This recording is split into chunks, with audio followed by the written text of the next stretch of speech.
Ce nouveau partenariat militaire entre les trois pays, qui impliquera un très grand effort industriel, devrait permettre de produire des sous-marins d'attaque de propulsion nucléaire. D'abord un important ordre australien de sous-marins américains, puis lancement d'un nouveau sous-marin avancé combinant les États-Unis, Royaume-Uni et l'Australie. Joe Biden a dévoilé un programme militaire spectaculaire lundi 13 mars. Dans Pacifique, le président américain, le Premier ministre, Rishi Sunak et le chef du gouvernement australien, Anthony Albanese, ont une nomination sur une base navale à San Diego pour formaliser ce projet.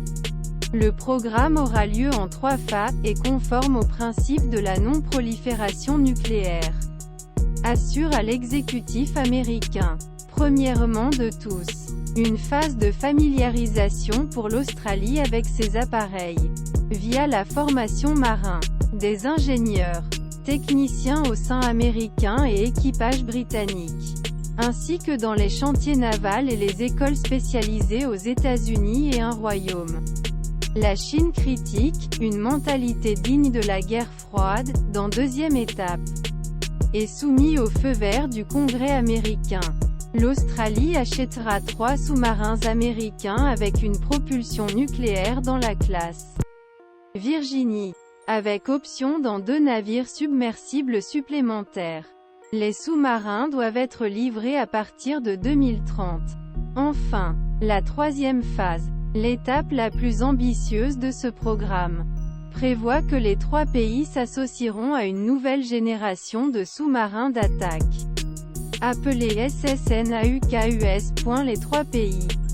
Ce nouveau partenariat militaire, très proche et très ambitieux, ne fait cependant pas que les gens heureux, avec la France, qui avait crié à la trahison.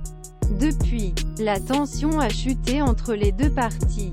L'indignation de France a principalement cédé place à critiques de Chine, engagée avec les États-Unis dans une guerre économique et stratégique féroce.